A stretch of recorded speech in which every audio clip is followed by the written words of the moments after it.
राज्यातील पुणे जिल्ह्यातील नसरापूर येथे 4 वर्षीय चिमुकलीवर झालेल्या लैंगिक अत्याचार व हत्येच्या संतापजनक घटनेच्या निषेधार्थ ब्राह्मण सभा कोपरगाव यांनी तीव्र संताप व्यक्त करत कठोर कारवाईची मागणी केली आहे। याबाबत तहसीलदार कोपरगाव यांना निवेदन देण्यात आले असून या घटनेचा जाहीर निषेध करण्यात आला आहे। हे निवेदन नायब तहसीलदार चंद्रशेखर कुलते यांनी स्वीकारले आहे। सदर निवेदनात नमूद केल्याप्रमाणे संबंधित घटनेमुळे समाजमन हादरले असून अशा अमानुष कृत्यांवर तातडीने आळा घालण्यासाठी प्रशासनाने कठोर पावले उचलावीत अशी मागणी करण्यात आली आहे। पीडित बालिकेला तात्काळ न्याय मिळावा तसेच आरोपींना कायद्यानुसार कडक शिक्षा व्हावी यासाठी सभेने आग्रही भूमिका घेतली आहे। तसेच या प्रकरणाची सखोल व निष्पक्ष चौकशी करून दोषींवर कठोर गुन्हे दाखल करण्यात यावेत। प्रकरणाचा जलद गतीने न्यायालयात निकाल लावून आरोपींना जास्तीत जास्त शिक्षा देण्यात यावी अशी मागणीही करण्यात आली आहे। याशिवाय राज्यात अशा घटना पुन्हा घडू नयेत यासाठी महिला व बालकांच्या सुरक्षेसंदर्भात ठोस उपाययोजना राबवाव्यात तसेच पीडित कुटुंबाला तातडीने न्याय देण्यात यावे अशी मागणी निवेदनात करण्यात आली आहे। सदर निवेदनाची प्रत मुख्यमंत्री, गृहमंत्री, जिल्हाधिकारी पुणे, पोलीस अधीक्षक पुणे ग्रामीण तसेच संबंधित तपास अधिकाऱ्यांना देण्यात आली आहे। कोपरगाव एक्सप्रेस न्यूजसाठी सुनील ससाणे, कोपरगाव। नसरापूर येथील घटना अतिशय सुन्न, मनाला सुन्न करणारी आणि निशब्द करणारी अशी घटना घडलेली आहे। लहान चिमुकल्या बालिकेवर जो अत्याचार झालेला आहे त्यासाठी मी प्रथमतः जाहीर निषेध व्यक्त करते आणि आमच्या ज्या प्रमुख मागण्या आहेत या प्रकारचा तपास युद्ध पातळीवर निपक्ष आणि पुराव्यांच्या आधारे पूर्ण करण्यात यावा।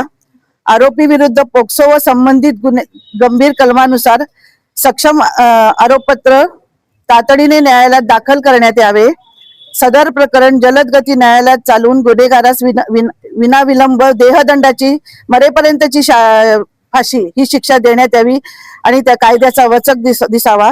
महाराष्ट्र राज्यामध्ये असल्याचे प्रत्यक्ष अनुभूतीस यावे आणि पीडित कुटुंबाला शक्य तितक्या लवकर न्याय मिळावा ही आमच्या प्रमुख मागण्या आहेत। तसेच 1 मे आपला महाराष्ट्र दिन आपण साजरा करतो आणि त्याच दिवशी नेमका ही घटना घडते।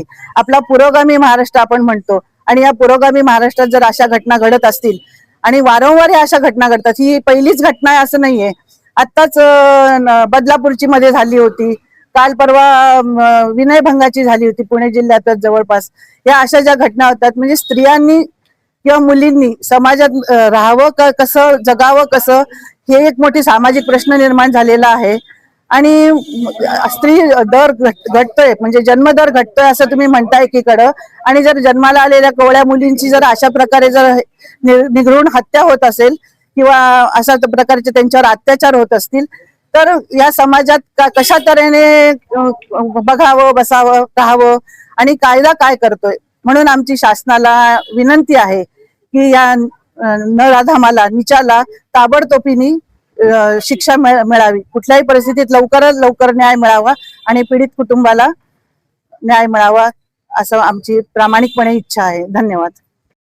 येथे 4 वर्षीय बालिकेवरील लैंगिक अत्याचार व हत्येच्या घटनेबाबत ब्राह्मण सभा कोपरगाव यांच्या वतीने जे आज निवेदन प्राप्त झालंय आणि ही जी घडलेली घटना आहे ही अतिशय निंदनीय आहे आणि ब्राह्मण सभा कोपरगाव यांनी ज्या निवेदनातील प्रमुख मागण्या ज्या केलेल्या आहेत त्यांच्या ज्या मागण्याचं निवेदन आम्ही तात्काळ माननीय जिल्हाधिकारी साहेब अहिल्यानगर यांना पाठवून शासनाकडे तात्काळ कसं जाईल याची दक्षता घेतली।